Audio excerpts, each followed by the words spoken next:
नमस्कार दोस्तों, आपका फिर से स्वागत है हमारा इस न्यू वीडियो में। तो आज का इस वीडियो में हम बात करने वाले हैं कि बिहार में जमीन सर्वे जो हो रहा है उसमें वंशावली 80% लोगों को क्या हो रहा है, रिजेक्ट हो जा रहा है। यानी कि वहाँ पे क्या हो रहा है, अमीन लोगों के द्वारा जो इंजीनियर है वहाँ पे उसको रिजेक्ट कर दिया गया, क्योंकि मालूम ही नहीं है कि आखिर सही से हम वंशावली कैसे बनाएंगे, क्या है उसका प्रोसेस, कैसे बनाना है। तो आज का इस वीडियो में हम आपको बताएंगे कि आखिर बिहार जमीन सर्वे में आपको वंशावली वंश वृक्ष कैसे बनाना है। तो आप लोग इस वीडियो को देखिए। वीडियो अगर आपको अच्छा लगेगा तो चैनल को लाइक, कमेंट और सब्सक्राइब कीजिएगा। साथ में दोस्तों को भी भेज दीजिएगा ताकि इस तरह का इंफॉर्मेटिव वीडियो आपको हमेशा देखने को मिलता रहेगा। तो यहाँ पे देखिए, हमने हेडिंग दे दिया है कि बिहार लैंड सर्वे यानी कि बिहार जमीन सर्वे, यानी कि वंशावली और वंश वृक्ष क्या होता है, कैसे बनाना है उस वंश वृक्ष, कौन सा ऐसा व्यक्ति है जिसको ये लगाना पड़ता है। देखिए, वंशावली किनको लगाने की जरूरत है। सबसे पहले आपको ये कॉन्सेप्ट क्लियर होना चाहिए कि वंशावली किसको लग रहा है। वंशावली उस व्यक्ति को लगेगा जिसका मान लीजिए पूर्वज के नाम से जमीन था, दादा परदादा के नाम से जमीन था और वो क्या हो गया, मृत्यु हो गया, अभी नहीं है, उनके जो भी पोता पोती है उसके नाम से क्या होगा, सर्वे होगा। तो क्या होगा, अब उसके लिए क्या हो रहा है, बिहार सरकार बोल दिया है कि आप वंशावली लगाइए। अगर आपके पूर्वज के नाम पे जमीन है, आपके दादा परदादा के नाम पे जमीन है, तो आपको क्या करना है, वंशावली लगाना है। तो वंशावली आखिर कैसे बनाना है, कैसे शुरुआत होगा वंशावली का, और किन लोगों को वंशावली का जरूरत है वो भी समझना आपको जरूरी है। देखिए, वंशावली उनको लगाना है जिनके दादा परदादा के नाम से जमीन था। दूसरा चीज, ये वंशावली उनको नहीं लगाना है जिनका अभी मान लीजिए 1 साल पहले या 2 महीना पहले या 10 महीना पहले, 3 साल 4 साल 10 साल पहले आप जमीन लिए हैं, आपका रसीद ऑनलाइन कट रहा है, जिसके नाम से जमीन है। सिंपल भाषा में समझिए, जिनके नाम पे जमीन है, अगर वो व्यक्ति जिंदा है तो उसको वंशावली बनाने की जरूरत नहीं है। तो आइए हम बताते हैं आखिर वंशावली कैसे बनेगा। देखिए, तो मान लीजिए यहाँ पे हम मान लेते हैं कोई एक व्यक्ति है। देखिए क्या होता है, वंशावली कैसे बनाना है। देखिए, सबसे पहले होता है कि जिसके नाम से जमीन है उसके नाम से स्टार्ट करना है। तो मान लीजिए हम यहाँ पे मोहन यादव बोल के, क्या है, मोहन यादव क्या है, यहाँ पे हमारा कोई एक व्यक्ति है। मोहन यादव कोई एक व्यक्ति था जो 10 साल या 20 साल पहले गुजर गया। उसका क्या था, लैंड था, यानी कि जमीन था। तो उसको क्या हो गया, मान लीजिए उसको अगर 2 बेटा है तो यहाँ से हम तीर लेंगे, एक इधर कर देंगे और एक इधर कर देंगे। यहाँ पे हम बनाएंगे, अगर 2 पुत्र है तब। अगर सिंगल पुत्र है तो कोई दिक्कत नहीं है। यहाँ पे अगर ये व्यक्ति जिंदा है तब तो इसके नाम से सर्वे होगा। अगर जिंदा नहीं है तो उसका पुत्र या पुत्री होगी। अगर एक पुत्र है तो यहाँ पे हम लिख देते हैं, अगर एक पुत्र है तो यहाँ पे लिख देंगे राम यादव। ठीक है। अगर मान लीजिए इस व्यक्ति को 3 पुत्र था या 2 पुत्र था तो इधर हम एक हटा देंगे, 2 ही पुत्र रखेंगे। तो 2 पुत्र था, यहाँ पे हम लिख देते हैं आपको श्याम। ठीक है। अगर इस व्यक्ति को सिर्फ 2 पुत्र था तो यहाँ पे राम यादव, यहाँ पे श्याम यादव। अगर मान लीजिए इसको 3 पुत्र था तो फिर से इधर एक डंडा लगा देंगे, यहाँ पे हम लगा देंगे सोहन यादव।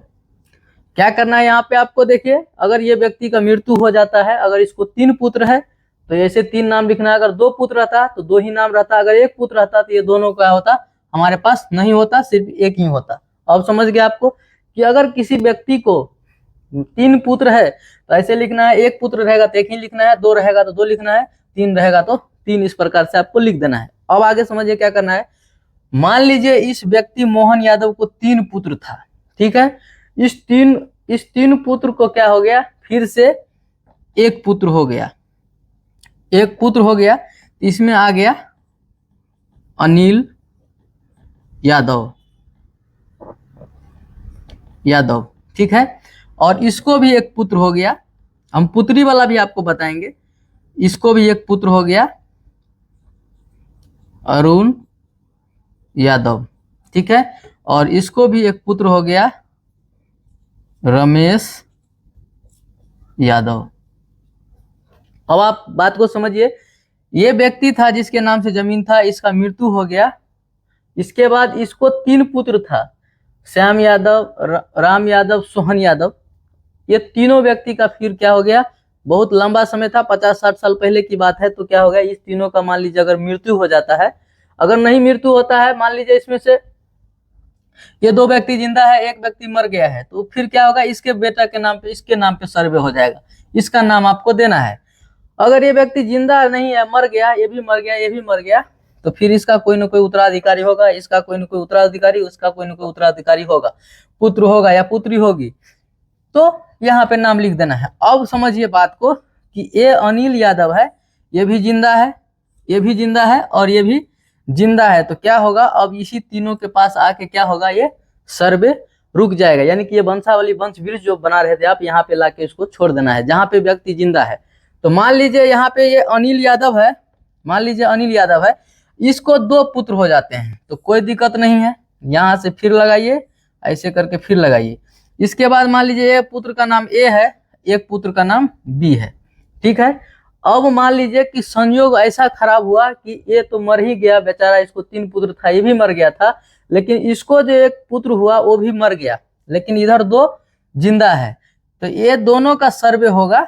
अब इस दोनों पुत्र के नाम पे सर्वे होगा, क्योंकि ये दोनों जिंदा है, इसका सर्वे इसका होगा और इस दोनों पुत्र के नाम से भी अब सर्वे होगा। मान लीजिए खुदा न खास्ता इसको भी, मान लीजिए खुदा ने खास्ता इसका भी मृत्यु हो जाता है, तो इसका पुत्र जो सी होगा और डी होगा। यानी कि अब ये व्यक्ति नहीं है तो आपको यहाँ पे लाके छोड़ना पड़ेगा। तो यही है वंश वृक्ष और इसी को बोला जाता है वंशावली वंश वृक्ष। क्योंकि यहाँ पे देख सकते हैं कि ये मोहन यादव था, ये मर गया, इसको 3 पुत्र था। अगर ये जिंदा है तो यहाँ पे सर्वे आएगा, यहीं रुक जाएगा। अगर ये मर गया तो फिर से ऐसे लाना है। तो आपको मैं उम्मीद करता हूँ कि समझ में आ गया होगा कि आखिर वंश वृक्ष कैसे बनाना है, वंशावली कैसे बनाना है। ये बनने के बाद देखिए क्या करना है, यहाँ पे अब मान लीजिए यहाँ पे ए बी और ये अरुण यादव, यहाँ पे सी और डी, यहाँ पे 1 number 2 number 3 number 4 number 5 number ऐसे डाल देना है और सभी का साइन करके आपको क्या करना है, फॉर्म के साथ लगा देना है। अब इसमें फॉर्म कौन सा लगेगा वो समझिए। अगर आप वंशावली लगाते हैं तो आपको प्रपत्र 2 लगाना है, प्रपत्र 2 को भरना है और उसके साथ में प्रपत्र 3(1) भी भरना है, वंशावली का भी फॉर्म भरना है। उसके साथ इसको आधार कार्ड, मोबाइल नंबर सभी का, अंगूठा का निशान करते हैं तो अंगूठा का, अगर आप साइन करते हैं साइन करके क्या करना है, आपके ग्राम पंचायत में जहाँ भी वो पेपर जमा हो रहा है, जहाँ पे अमीन लोग बैठ रहे हैं, वहां पे आगे करना है, आपको जमा कर देना है। इसके बाद क्या होगा, आपका जमीन का सर्वे हो जाएगा। अगर आप अभी तक नहीं देखे हैं कि आखिर प्रपत्र 2 कैसे भरना है, प्रपत्र 3(1) कैसे भरना है, तो हमारे इसी चैनल पे वीडियो है, आप जाके उसको देख सकते हैं। दोस्तों अगर वीडियो अच्छा लगा होगा तो चैनल को लाइक, कमेंट, सब्सक्राइब और दोस्तों के साथ भी शेयर कीजिएगा। बाकी वीडियो लास्ट तक देखने के लिए थैंक यू, धन्यवाद। जय हिंद, जय भारत।